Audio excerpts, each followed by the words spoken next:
थोड़े थोड़े सब दुखी ग्रस्त जीवन भोगने के बाद अगर कोई संत होगा तो वो कहीं भटकेगा नहीं। कोई शरीर से दुखी है और जिसने बिना ग्रस्त भोगे अगर भजन किया उसके भटकने के चांस ज्यादा से ज्यादा। पर बेटा बेटी बात नहीं मानते, क्योंकि विश्वामित्र मुनि ने बहुत तपस्या की थी, लेकिन जब स्वर्ग से मेनका नाम अप्सरा ने आकर जब उनके सामने नृत्य किया कुछ लोगों के पास में धन नहीं है तो मोहित हो गए और उससे शादी कर ली। सुखी तो वही है भैया जिन्होंने गोविंद के इसलिए मैं तो कहता हूँ कि संत को ना शादी कर लेनी चाहिए, जो गोविंद के नाम में मगन है।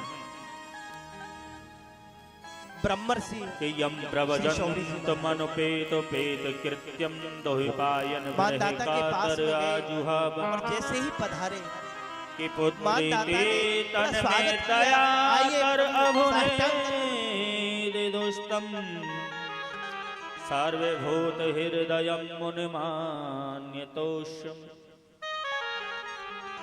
सुखदेव जी महाराज ने अपनी माँ के गर्भ से अवतार लिया और अवतार लेते ही वन में जाने लगे। तो पिताजी वेदव्यास जी को ऐसा लगा कि मेरा बेटा वन में चला जा रहा है, अभी तो जन्म ही हुआ है। पीछे पीछे दौड़े, बेटा अभी तो नामकरण संस्कार भी नहीं हुआ, यज्ञोपवित्र भी संस्कार नहीं हुआ, कहां जा रहे हो हैं? वन में जाने की जरूरत क्या है? सुखदेव जी एक पेड़ के नीचे रुक गए, ध्यान देना, और रुक करके अपने पिताजी से पूछने लगे, पिताजी आप कहते हो ना तो मैं आपके कहने से घर वापस चलूंगा, पर आप मेरे एक प्रश्न का उत्तर दो। बोले बोलो बेटा, पूछिए क्या प्रश्न है? बोले पिताजी मेरा प्रश्न ये है कि एक राजा का लड़का था, ध्यान देना, और राजा का लड़का रोजाना एक वेश्या के घर में जाता था। एक दिन राजा का लड़का वेश्या के घर में था और वेश्या ने देखा कि मेरे पति देव आ रहे हैं, तो मन में विचार किया इस राजा के लड़के को कहां छुपाऊं। तो बोले घर में और कोई जगह तो ऐसी है नहीं, एक मलमूत्र की जगह पर बंद कर दिया, बाहर से ताला लगा दिया। राजा का लड़का बोला मुझे यहां बंद करके कहां जा रही हो? बोले जब मेरे पति चले जाएंगे ना तब निकाल दूंगी। शाम के 6 बजे पति आए, सुबह के 6 बजे तक गए नहीं, तो रात भर 12 घंटे तक वो राजा का लड़का मलमूत्र की जगह पर रहा, और सुबह में जब पति चले गए तब उसको बाहर निकाला।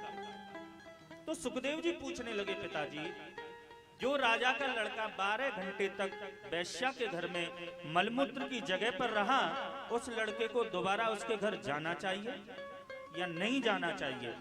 आप मुझे ये बता दो।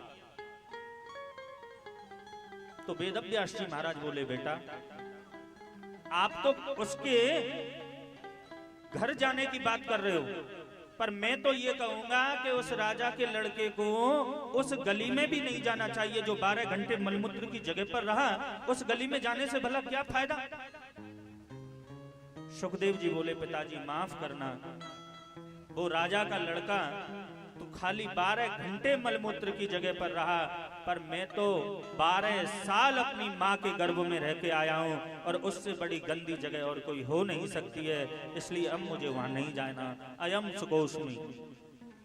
पेड़ों में लुप्त हो गए वेदव्यास जी, वापस आ गए। नैमिषारण्य क्षेत्र में 88,000 ऋषियों की भीड़ लगी है, मंथन कर रहे हैं कि शांति कहां मिले। और यह सवाल तो हर आदमी का है ना, किसी से पूछ लो कैसे हो, बोले शांति नहीं है। तो संत भी विचार कर रहे थे कि शांति कहां मिले, अंधकार है। तो सूत जी महाराज आ गए 16 वर्ष की अवस्था में, सबने खड़े होकर प्रणाम किया और प्रार्थना करने लगे, प्रभु कि अज्ञान ध्वान विध्वंसः कोटि सूर्य सम प्रभा सूताख्याति कथा सारम मम कर्ण रसायनम।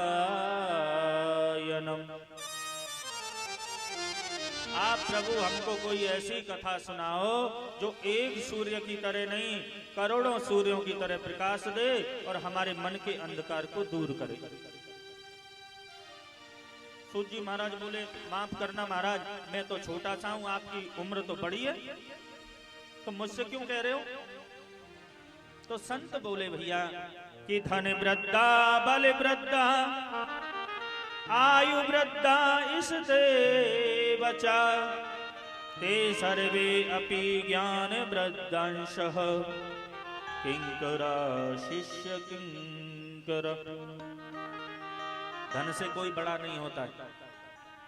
किसी के पास में गाड़ी हो, बंगला हो, प्रॉपर्टी हो और वो ये कहे मैं बड़ा हूं, नहीं। आयु से कोई बड़ा नहीं होता है। कोई 100 वर्ष का हो जाए और भगवान के चरणों में ना गया हो, कभी पुण्य धर्म कर्म नहीं किए हो, तो शास्त्रों में वो बड़ा नहीं बताया है। जिसके ऊपर गोविंद कृपा है, जो गोविंद की शरण में है, सूत जी से प्रार्थना की। सूत जी बोले, जब तुम्हारे मन में इतना ही प्रेम है तो देखो मैं तुमको ऐसी कथा सुनाऊंगा जो बड़ी मंगलमयी है। काल ब्याल मुख ग्रास त्रास निर्वाण हेतु। हम काल के मुंह में बैठे हुए हैं और जीवित कब तक हैं? जब तक वो मुंह बंद नहीं करता। और मुंह बंद किया, हरिओम तत्सत। किसी को पता है कि हम कल तक जीवित रहेंगे कि नहीं रहेंगे? योजनाएं हमारी वर्षों की हैं, पता समय का नहीं है। योजनाएं तो हम बहुत बनाते रहते हैं। आज बड़ी ही विनम्रता से सूत जी महाराज सुना रहे। एक बार जब सुखदेव जी परीक्षित जी को कथा सुना रहे और देवताओं को पता चला ना, तो इमृत कलश लेके चले गए। ये लो महाराज, इनको मरने का डर है, इनको इमृत पिला दो और हमें कथा रूपी इमृत पिला दो। तो सुखदेव जी ने कहा, माफ करना, अगर तुम भक्त बन के आते ना तो मैं जरूर कथा सुनाता, पर आप तो सौदागर बन के आए हो, व्यापारी बन के आए हो, ये ले लो और ये दे दो। और कथा कभी व्यापार से नहीं मिलती। कथा तो प्रेम से मिलती है, अनुराग से मिलती है, आनंद से मिलती है। श्रीमद् भागवतो अख्यामः प्रत्यक्ष कृष्ण एव ही। भागवत जी साक्षात कृष्ण का स्वरूप है। कोई भागवत पोथी नहीं है कि जब चाहे जब पढ़ बैठे। और हमारी भागवत में तो वर्णन दिया है कि जहाँ भागवत जी की कथा होती है ना, वहाँ कन्हैया आ जाते हैं सुनने के लिए। और जहाँ राम कथा होती है वहाँ खुद हनुमान जी महाराज पहुंच जाते हैं श्रोता बनकर। तो और किसी की तो जरूरत है ही नहीं। जब परमात्मा सिया राम में सब जग जाने, सबके अंदर गोविंद है। इसलिए गाते हैं भक्त के आसरा इस जहां का मिले ना मिले, आसरा इस जहां का मिले ना मिले, मुझे तेरा सहारा अवश्य चाहिए।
मुझे जिसका सहारा गोविंद का सहारा होना चाहिए। एक दिन संत नारद जी महाराज नारायण नारायण करते करते घूमने के लिए निकले, और जब नारद जी नारायण करते करते घूम रहे तो सामने से सनत कुमार मिल गए। और जैसे ही सनत कुमार मिले तो नारद जी के मुंह को देखा, और मुंह को देख के पूछने लगे कि आप दुखी क्यों हो? कथम ब्रह्माण दीन मुख कुतुष चिंता तुरो भवान त्वमृतं गम्यते कुत्र कुतुष्यागमनं तव। महाराज आप उदास कैसे हो? आप जैसे संत दुखी क्यों हो? क्या बात है? नारद जी बोले महाराज मैं इस पृथ्वी को सर्वोत्तम मान करके सब जगह पर घूमने के लिए गया, पर मेरे मन को शांति नहीं मिली। बोले शांति क्यों नहीं मिली? क्योंकि किसी भी व्यक्ति को संतोष नहीं है। भगवान के मंदिर में जाएंगे 10 रुपए चढ़ाएंगे तो 10 लाख का मांगेंगे, और वो भी 10 लाख का दे देना तो शुक्रिया अदा करना नहीं जाएंगे कि नहीं भगवान तूने बहुत दिया। किसी से कहो सत्यनारायण भगवान की कथा कर लो, हाँ महाराज आएगा तो देखेंगे। और इतना कुछ दे दिया फिर भी हम भगवान के काम में पीछे ही रहते हैं। क्यों?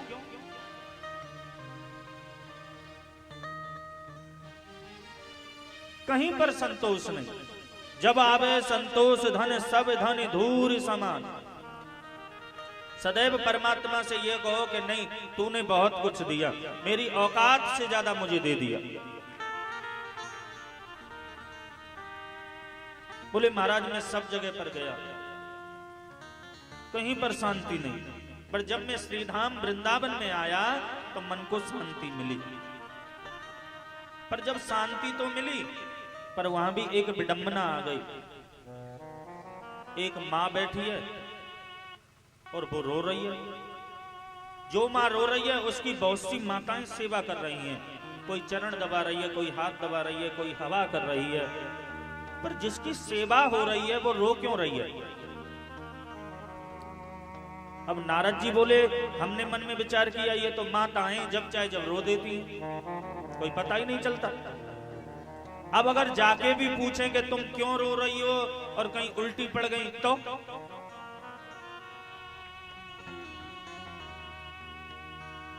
फिर भी नारद जी गए, और जब नारद जी को देखा तो मां ने प्रणाम किया। नारद जी ने पूछा मैया आप क्यों रो रही हो? आपकी तो सेवा हो रही है। वो बोली प्रभु मेरा नाम भक्ति है, और मेरे पास में जो दो पुरुष पड़े हैं ना, ये दोनों बेटा हैं मेरे, ज्ञान और वैराग्य। मैं जब से वृंदावन आई ना मैं तो जवान हो गई, पर मेरे बेटा वृद्ध हैं, अचेत। वृंदावन में भक्ति जवान है, हमारे ब्रज में भक्ति तो जवान है, सब भक्ति करते हैं, पर भक्ति तो करते हैं पर ज्ञान वैराग्य बिगड़ के। ज्ञान वैराग्य बिगड़ की भक्ति है ना वो अंधी होती है। और वो मां बोली ऐसे कैसे होगा कि मां जवान और बेटा वृद्ध? होना तो ऐसा चाहिए कि बेटा जवान और मां वृद्ध, पर यहां तो उल्टा हो रहा है, मां जवान है और बेटा वृद्ध है। तो नारद जी बोले आप चिंता मत करो, हम आपके बेटाओं को जवान करके ही लेंगे। अब नारद जी में जो कुछ था वो कानों में सुनाया, ज्ञान वैराग्य थोड़े से बड़े हुए और चेत अवस्था में आकर के फिर सो गए। अब तो नारद जी को चिंता लग गई, ये कैसे जवान है? तो सनत कुमारों से पूछा प्रभु आप बताइए वो जवान कैसे होंगे, वो आनंदित कैसे होंगे, तरुण कैसे होंगे? तो सनत कुमार बोले भैया ज्ञान वैराग्य बुढ़ापे को दूर करने के लिए तो श्रीमद् भागवत जी की कथा करो। नारद जी बोले महाराज माफ करना, हम ठहरे संत, कहां से कथा कराएं। बोले आप चिंता मत करो, वक्ता हम हो जाएंगे, यजमान आप बन जाओ। हरिद्वार गंगा जी के तट के किनारे बड़ी सुंदर कथा प्रारंभ हुई। भागवत जी का पूजन हुआ और पूजन में सबने गोविंद का गुणगान किया बड़ी मंगलमय से। श्री कृष्ण गोविंद हरे मुरारी, हे नाथ नारायण वासुदेव।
पर पूजन करने के बाद में नारद जी ने एक बात कही कि महाराज माफ करना, हम कैसे विश्वास करें कि भागवत सुनने से मुक्ति हो जाती है, इसका कोई प्रमाण है? आज आप किसी से कहो कि तू कथा करा, तो पहले कहेगा कथा कराने से फायदा क्या होगा वो बताओ। अगर कुछ फायदा हो तो कराएं, नहीं तो काई को झंझट में पड़े। तो वही बात नारद जी ने कही कि आप कह रहे हो कि कथा सुनने से तरुणता आ जाएगी, आनंद आ जाएगा, पर कैसे? तो प्रमाण दीजिए। तो सनत कुमार प्रमाण दे रहे हैं, सूत जी प्रमाण दे रहे हैं कि एक बार एक राजा था बड़ा ही सुंदर, कि तुवंग भद्रा तटे पूर्वम भूतपत्तिनोत्तमम् यत्र वर्णा स्वधर्मेण सत्य सति करमि तत् परम्। तुवंग भद्रा नदी के किनारे एक आत्मदेव नाम के ब्राह्मण रहते थे, बड़े परम सुशील, तपस्वी, तेजस्वी, यशस्वी, गोविंद की पूजा करते थे। पर उनकी एक पत्नी थी, उन पत्नी का नाम था धुंधली, जो कभी भगवान का नाम नहीं लेती। जब तक एक बार झगड़ा ना कर लेना किसी से, तब तक तो पानी भी ना पचे। कुछ लोग होते हैं ना, अपने घर में काम करा रहे पर दूसरे के यहाँ जाके जरूर इधर उधर की इधर उधर, क्योंकि उनका स्वभाव है। गोविंद का गुणगान नहीं करेंगे, अगर फ्री हैं तो भगवान का नाम लो, पर नहीं। अब धुंधली जी के यहाँ बेटा नहीं, कोई संतान नहीं हुई तो दुखी। घर में एक तुलसी का पेड़ लगाया तो पेड़ भी सूख गया। अब गाय लेके आए तो गाय भी बांझ, फलदार पेड़ लगाया तो फल भी नहीं आते, तो मन में चिंता हुई। एक दिन आत्मदेव जी महाराज आ रहे हैं, तो आत्मदेव जी से कहा कि हमारे घर में तो बेटा नहीं है, तो हमारा जीवन तो बेकार है। तो आत्मदेव जी को भी ऐसा लगा। आत्मदेव जी गए, नदी के किनारे बैठे और बोले बेटा नहीं है तो मर जाना ही अच्छा है। तो भगवान संत के रूप में प्रकट हुए और पूछा, आत्मदेव किस लिए दुखी हो, काहे को बैठे हो? बोले महाराज माफ करना, मेरे घर में बेटा नहीं है। भगवान बोले आत्मदेव, अगर हमारे घर में पुत्र ना हो तो हम 1 साल रोएंगे, 2 साल रोएंगे, ज्यादा से ज्यादा 10 साल रोएंगे, फिर रोना बंद कर देंगे, भगवान की इच्छा। नहीं हुआ। अगर बेटा पुत्र होके कुपुत्र हो गया ना तो पूरी जिंदगी रुलाएगा। कितने माँ बाप ऐसे हैं जो 4-4 बेटा होने के बावजूद रोटियों को तरस रहे हैं। ऐसी संतान को जन्म देने से क्या फायदा, जो अपने माँ बाप की सेवा ना कर सके, बुढ़ापे में माँ बाप का ध्यान ना रख सके, ऐसी संतान को जन्म देने से कोई फायदा नहीं। इससे अच्छा तो बांझ रहे ना, वो ज्यादा बढ़िया। गोस्वामी जी ने रामायण में कहा है,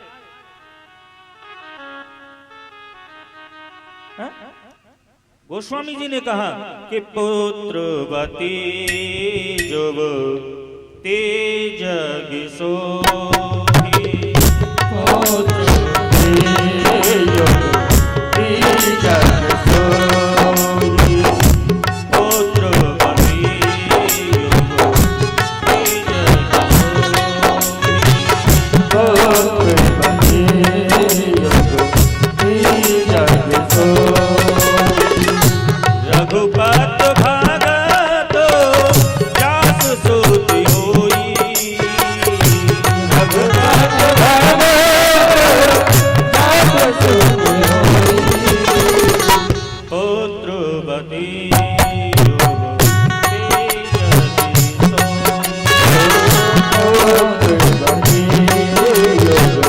तेजग पुत्रवती जुब तेजग सोही, पुत्रवती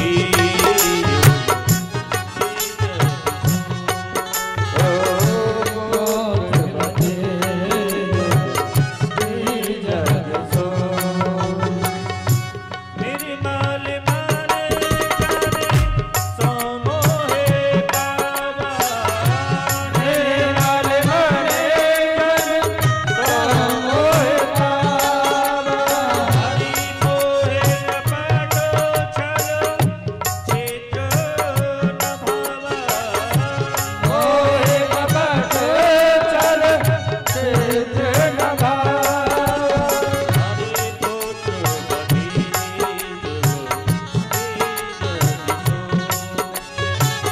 पुत्रवती जुब तेजग सोही। गोस्वामी जी ने कहा कि रघुपत भगत जासु सुत हो, ऐसे बेटा को जन्म दे कि जो भगवान की सेवा करे, बुजुर्गों की सेवा करे, धर्म कार्य करे, अपनी संस्कृति की रक्षा करे, ऐसे बेटा को जन्म दे। अब आत्मदेव जी तो मानने को तैयार ही नहीं है? निर्मल मन जन सो मोय पावा। गोविंद की भक्ति दिखावे से नहीं होती है भैया। आप 56 भोग लगाओ के मंदिर को सजाओ और भगवान आ जाएं, वो निश्चित नहीं है।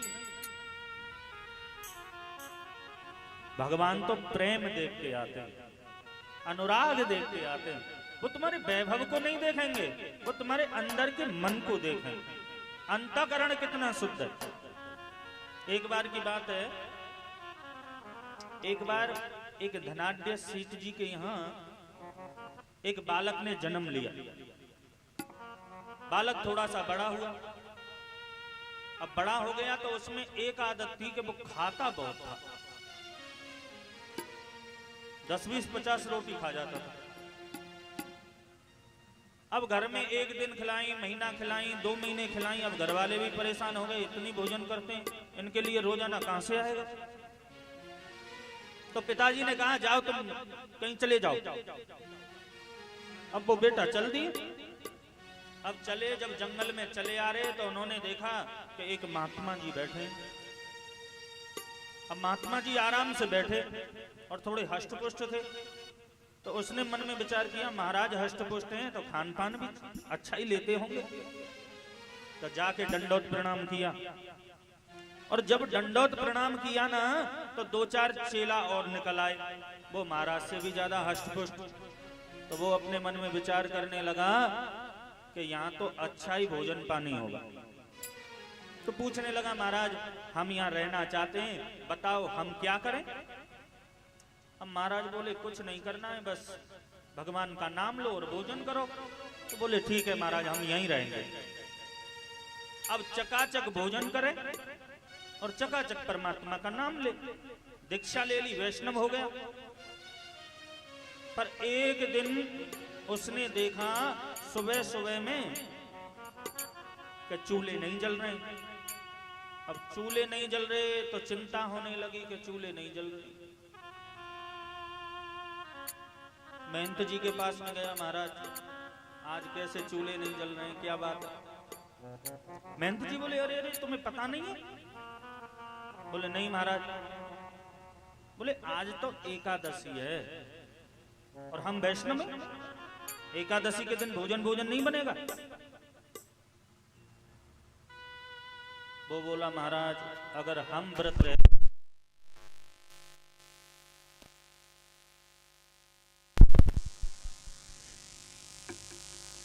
वो कहने लगा महाराज माफ करना, अगर आज आपने हमें एकादशी का व्रत रखवा दिया ना तो हम द्वादशी तो कल की देख ही नहीं पाएंगे।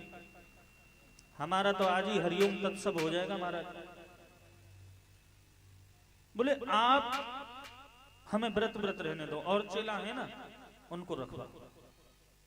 तो महंत जी बोले देख बेटा आश्रम में तो भोजन नहीं बनेगा, तुम ऐसा करो तुम्हें बनाना खाना आता है बनाना कुछ। वो कहने लगा मरता क्या नहीं करता, बना ही लेंगे जैसा बनेगा वैसा। आटा दाल चावल गुड़ घी कुछ लेके चलने लगे। बोले नदी किनारे चले जाओ, नदी किनारे जाके बना लेना, पर एक काम करना वैष्णव हो तो पहले भगवान का भोग लगाना और जब भगवान प्रसाद पा लें तब तुम पा लेना। ठीक है। अब नदी किनारे आए, नदी किनारे आके भोजन बनाया और फिर गुरु जी की बात याद आ गई कि भगवान को भोग लगाना। आंख बंद करके भोजन की थाली रख के बुलाने लगा आओ प्रभु कि राजा राम आइए, सीता राम आइए, मेरे भोजन का भोग लगाइए। ओ राजा राम आइए, सीता राम आइए, मेरे भोजन का भोग लगाइए। ओ राजा राम आइए, सीता राम आइए, मेरे भोजन का भोग लगाइए। ओ राजा राम आइए, सीता राम आइए, मेरे भोजन का भोग लगाइए। ओ मेरे भोजन का भोग लगाइए। ओ मेरे भोजन का भोग लगाइए। ओ मेरे भोजन का भोग लगाइए। ओ मेरे भोजन का भोग लगाइए। अब हाथ जोड़ के प्रार्थना करने लगा महाराज जल्दी आ जाओ भूख लग रही। और जैसे ही अंदर से भाव से भगवान को पुकारा तो सीताराम प्रकट हो गए। राम जी और मां जानकी जी दोनों प्रकट हो गए। अब जैसे ही दर्शन किए महाराज मन में गदगद हो गया, आनंद आ गया, पर चिंता लग गई। हाँ? मन में चिंता लग गई। गुरु जी ने कहा था भगवान का भोग लगाना, तो हमने तो एक का ही बनाया पर ये 2 आ गए। अब ये दोनों खा जाएंगे तो फिर हम। अब राम जी पूछने लगे क्यों क्यों है? क्या बात है, क्या चिंता है? भक्त कहने लगा नहीं महाराज वैसे कोई चिंता नहीं है, पर ठीक है, अब जो आ गए सो पाओ। राम जी ने और माँ जानकी ने भोग लगाया, आराम से प्रसाद पाया, भक्त ने भी पाया। बोले ठीक है महाराज, अब तुम जाओ, अगली एकादशी को जल्दी आ जाना, हैं? देर मत लगाना, इतनी देर प्रार्थना करनी पड़ी। अब गुरुजी के आश्रम में आ गए और गुरुजी के आश्रम में आके आराम से रहे। अब जब दूसरी एकादशी आई तो बोले गुरुजी आज थोड़ा सा सामान बढ़वा। बोले क्यों? बोले ना तुम तो कह रहे एक भगवान आएगा, वहां तो दो आए, तो दो का भोजन दो। और गुरुजी ने मन में विचार किया भूखा रह गया होगा इसलिए कह रहा है, बढ़ा दिया। अब दूसरी बार भोजन लेके चले, नदी किनारे आए, बनाया और फिर प्रार्थना की राजा राम आइए, सीता राम आइए। और जैसे ही प्रार्थना की तो राम जी, जानकी जी और लक्ष्मण जी प्रकट हो गए, दर्शन किए। जय हो महाराज। पूछने लगे ये कौन है? बोले ये हमारे भाई हैं। भगत जी कहने लगे सगे भाई हैं के अड़ोस पड़ोस? बोले नहीं नहीं हमारे सगे भाई हैं। बोले लगते तो नहीं है कहीं से, है?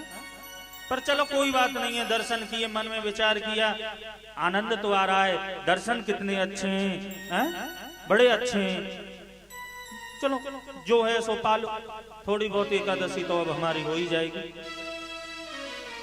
सबने प्रसाद पाया और जैसे ही जाने लगे भगत जी हाथ जोड़ के पूछने लगे महाराज एक बात बताओ, अगली बार कितने आओगे पहले से बता जाओ। हाँ तुम हर बार एक जने बढ़ जाते हो, इसलिए पहले से बता जाओ अगली बार कितने आओगे। राम जी बोले चिंता मत करो, हम आ जाएंगे, जल्दी आ जाना है।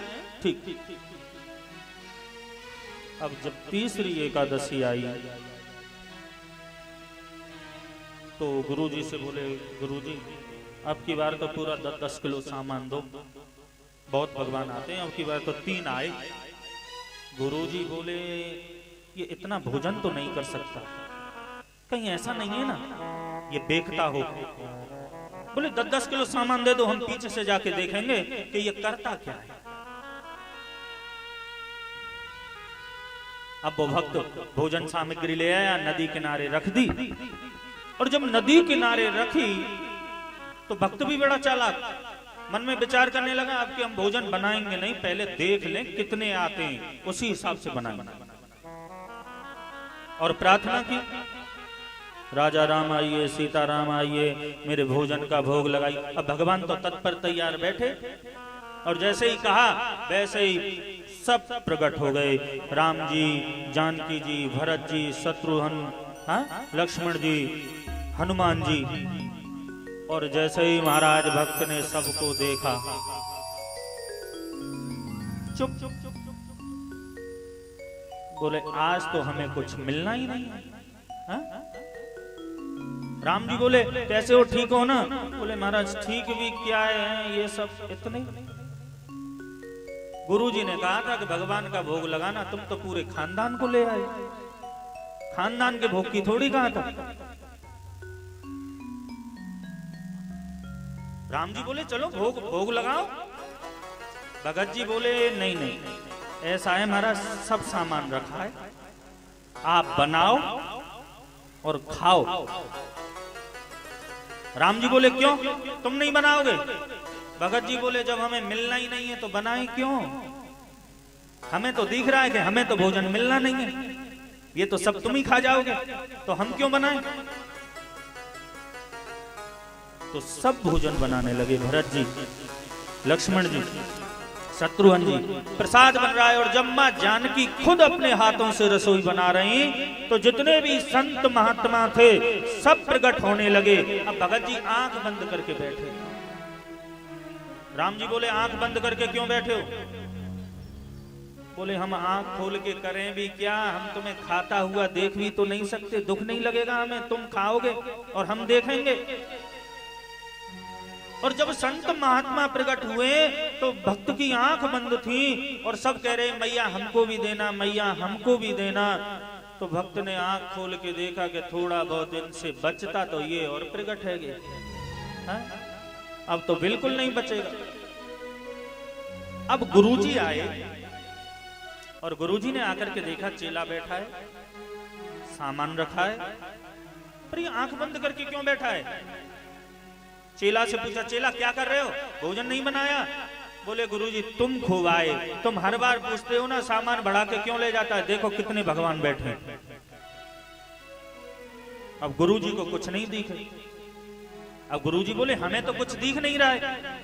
चेला बोले तुम्हें नहीं दिख रहा है? बोले नहीं। तो राम जी से कहा इनको दर्शन दो, नहीं तो और हमारी समस्या बढ़ जाएगी, गुरुजी ना जाने क्या सोचेंगे। अब राम जी बोले हम इन्हें दर्शन नहीं दे सकते, चाहे वो तुम्हारे गुरु हैं। बोले क्यों? बोले इनका अंतःकरण शुद्ध नहीं है।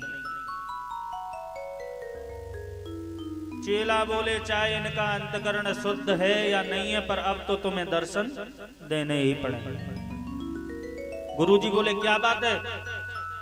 चेला बोले राम जी यूं कह रहे हैं कि तुम्हारा अंतःकरण शुद्ध नहीं है। तो गुरुजी की आंखों में आंसू आ गए कि हाँ बेटा, आज तक मैंने जो किया वो सब बेकार है, असली तो तू है। आज चेला ने जब प्रार्थना की तो भगवान ने गुरुजी को दर्शन दिए और गुरुजी को दर्शन दे करके कहा कि निर्मल जन मन समोहे पावा।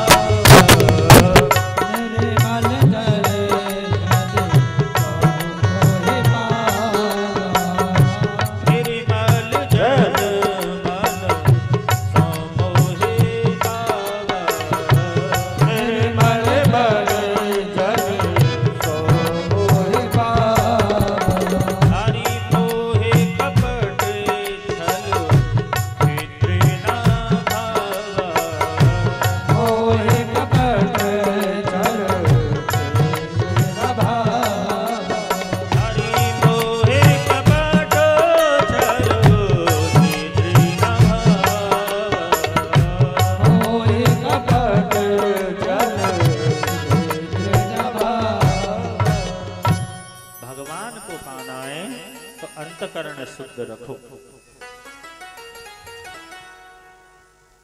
अब आत्मदेव महाराज रो रहे, बेटा को भगवान ने संत स्वरूप में एक फल दे दिया, ये ले जाओ अपनी पत्नी को खिला देना।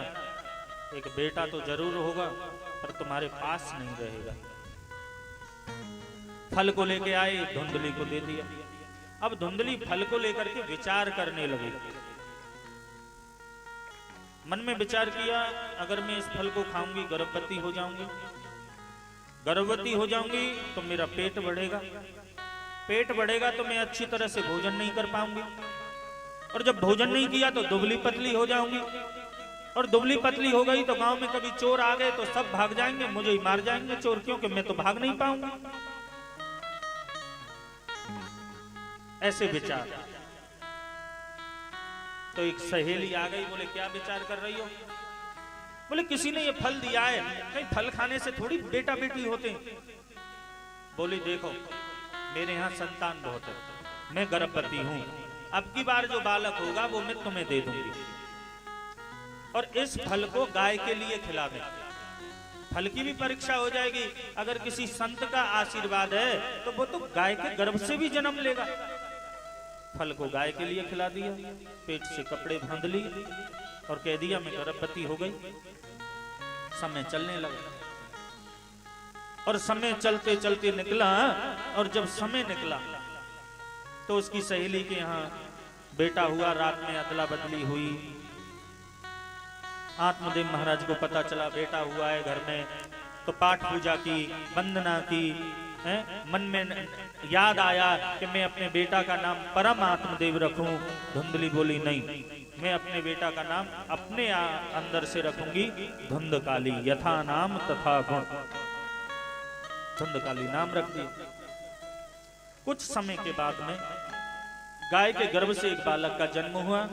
देवताओं ने आकाश से पुष्प वर्षा की, सभी ने जय जयकार की। बोलिए गौकर्ण महाराज की जय।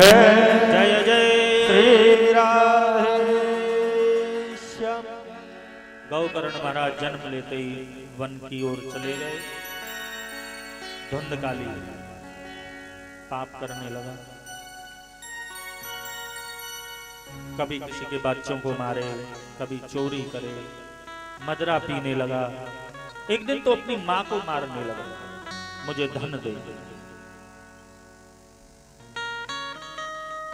एक दिन गौकर्ण महाराज अपने पिताजी को समझाने के लिए आए। धुंधकाली ने 5 विवाह किए, मदरा पी रखी थी।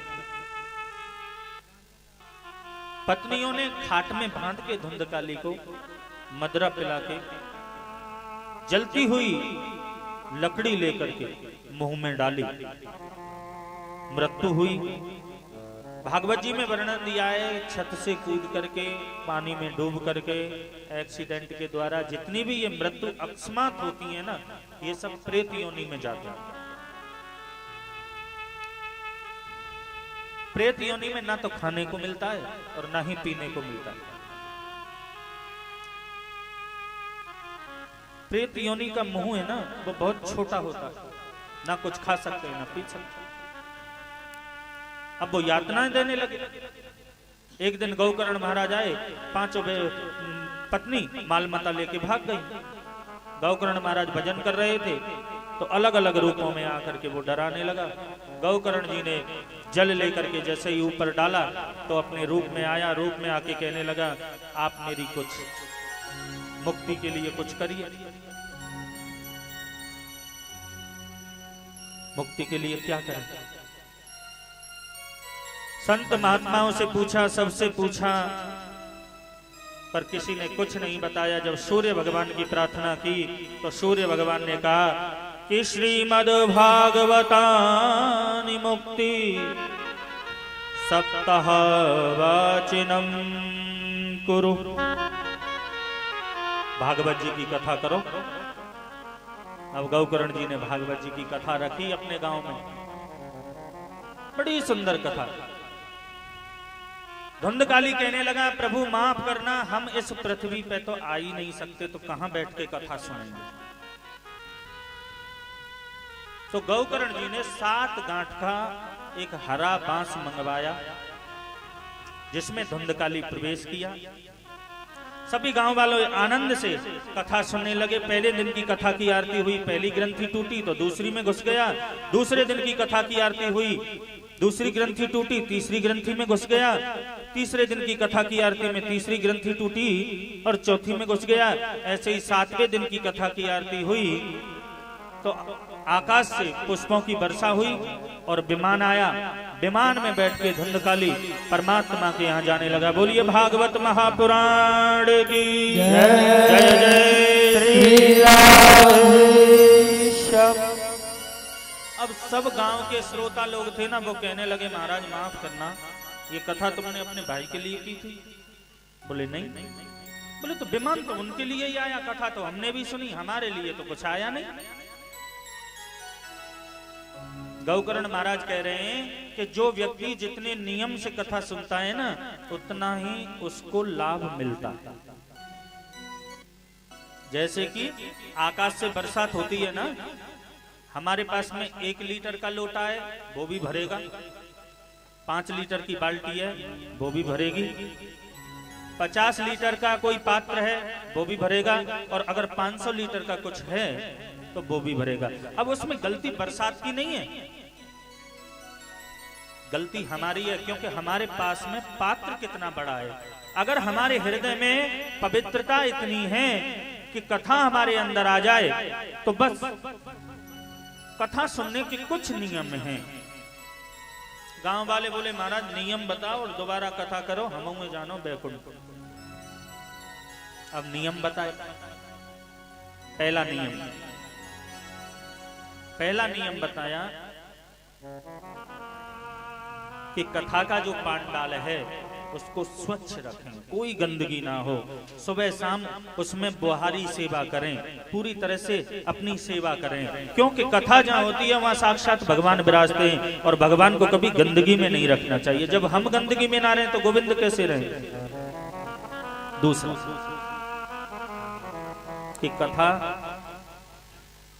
व्रत करके सुने।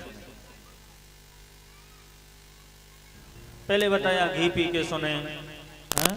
अब कौन घी पी के कथा सुन रहा? फिर कहा दूध पी के कथा सुने, कौन दूध पी के कथा सुने? फिर कहा कि व्रत रह के कथा सुने। व्रत का मतलब व्रती होना चाहिए। कुछ लोग तो व्रत ऐसा करते हैं कि भोजन से भी ज्यादा पड़ता है, पूरे दिन खाते ही रहते हैं, बोले हम तो व्रत हैं। हा? वो व्रत नहीं, व्रत अल्पाहार। अगर व्रत से भी काम ना चले तो दोपहर में व्रत और शाम को भोजन।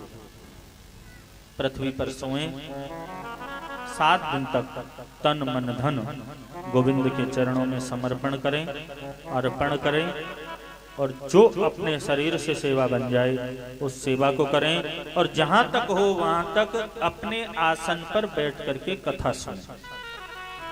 एक अपना आसन होना चाहिए। लगभग होगा तुम्हारे पास, भजन करते होंगे, पाठ करते होंगे, हैं? तो उस आसन पर बैठ के कथा सुने, अपना आसन, क्योंकि पूर्णता लाभ मिलता है। आपने कथा में, आगामी कथाओं में सुना होगा कि वामन भगवान ने 3 पैर की भूमि मांगी थी। वैसे तो 3 पैर में ब्रह्मांड माप लिया था, पर राजा से कहा, राजा ये पूरी सृष्टि तेरी है, और तेरी सृष्टि में रहकर के अगर मैं भजन करूं तो उसका आधा फल तुझे चला जाता है, पृथ्वी वाले को चला जाता है। इसलिए 3 पैर भूमि में मैं अपना आसन लगा के कथा सुनूं तो वो फल मेरा मेरे लिए रहे। इसलिए अपने आसन पर बैठ के कथा सुनिए आनंद से। और याद रखें कि कथा में नींद ना आए। हाँ, कुछ लोग श्रोता तो ऐसे होते हैं कि कथा पंडाल में आके बैठे, ऐसी जगह बैठे हैं कि महाराज कि जहां आराम से बैठे और बस नींद आई, जयकारा लगा, लाओ प्रसाद। अब घर में जाके पूछेंगे कथा में आज क्या आया था, तो समझ में नहीं आ रहा है, क्या कह रहे हैं पता नहीं। अब यूं नहीं कहेंगे कि हम जाके सो गए, ऐसा ही होता है। हम एक बार गुजरात कथा करने गए थे, तो वहां की एक माता जी थी, वो पंडाल के जस्ट व्यास गद्दी के सामने बैठती थी। आराम से बैठ जाती, आंख बंद कर लेती और बस। अब हम सोचते कि कथा तो बस यही माता जी सुन रही हैं और तो सब वैसे ही। हाँ, आते ही आंख बंद कर लेती हैं और फिर बस समाधि जब ही खुलती है। जब 7वें दिन कथा पूरी हुई तो माता जी व्यास गद्दी के पास में आई और बोली, महाराज कथा में बहुत आनंद आया, अब तो बस कैसे मन लगेगा, बड़ा दुख हो रहा है। मैंने कि क्यों दुख क्यों हो रहा है, क्या बात है? बोले, महाराज दुख इसलिए हो रहा है कि तुम्हारी कथा में मैं आनंद से, अपने घर में जब मैं 4-4 नींद की गोली ले लेती ना, तब भी मुझे ऐसी नींद नहीं आती, और तुम्हारी कथा में बैठते ही इतनी जोर की नींद आती कि बस 3 घंटे में आराम से सोती। मैंने सोचा तू सो रही कि कथा सुन रही? हाँ? चाहे जो भी हो, हरि कथा में तो जैसे आ जाओ वैसे आनंद है। दोबारा कथा हुई गांव में, बड़े ही आनंद से सबने कथा को सुना, और सबने जब कथा को सुना ध्यान से, तो ध्यान से कथा को सुन करके आकाश में जय जयकार होने लगे।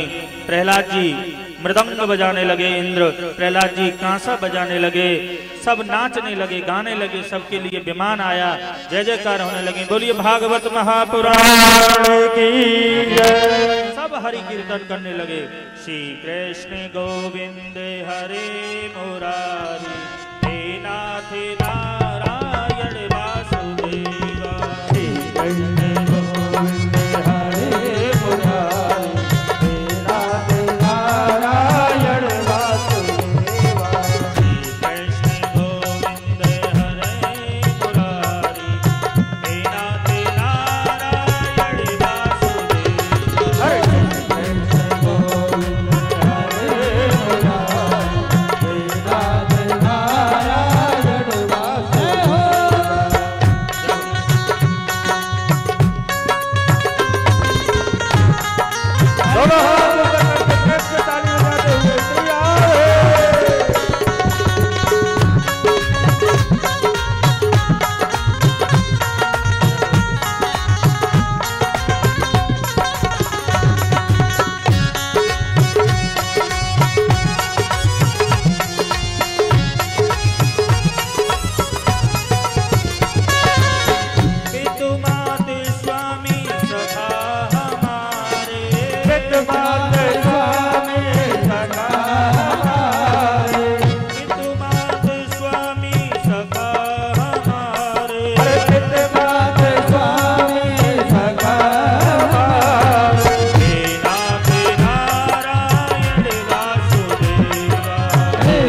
महाराज की, श्री रामचंद्र भगवान की, उमापति महादेव की, जय जय श्री राम, जय जय श्री राम, जय जय श्री राम।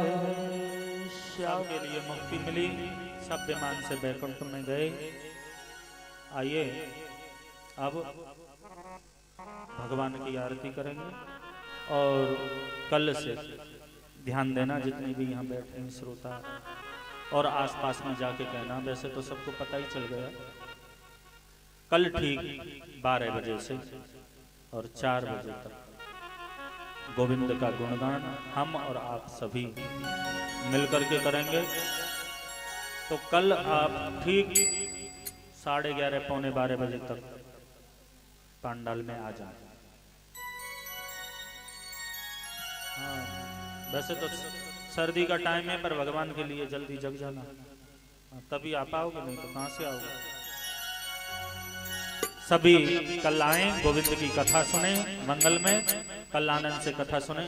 अभी देखिए 2 मिनट और रुक जाइए, जब इतनी देर बैठे हैं आरती करा के ही जाएं प्रसाद लेके,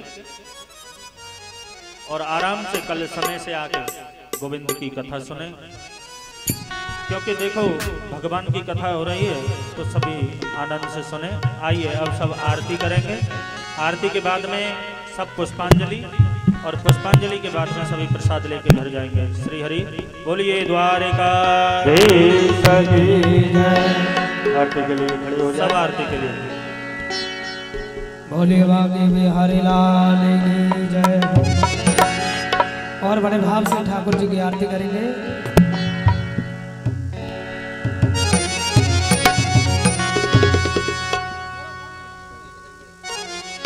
श्री भागवत और भगवान की करो आरती,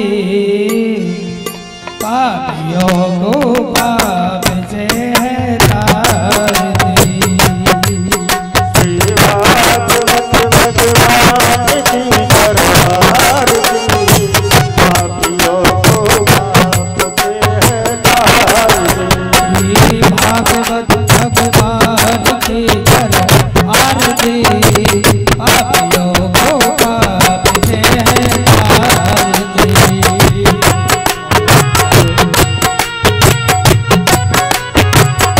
हरि बोल।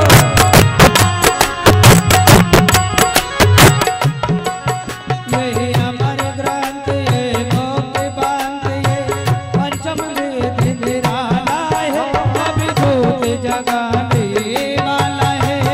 हमारे ग्रंथ मोक्ष पाते पंचम वेद निराला है, अवधूत जगाने वाला है।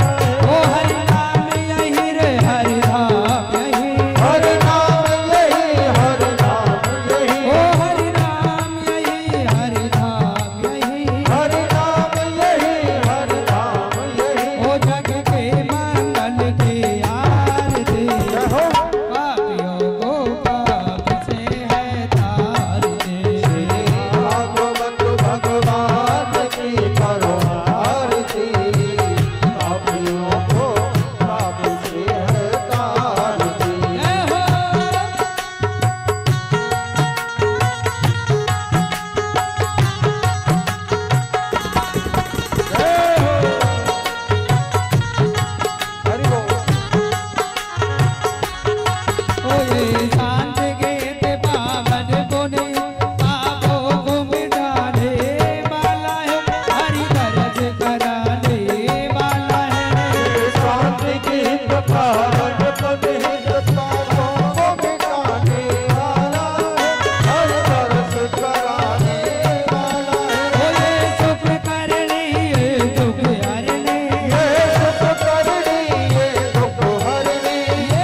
बोले बागे बिहारी लाल की जय हो। पुष्पांजलि बोले। सभी पुष्प ले लेंगे अपने अपने हाथ में।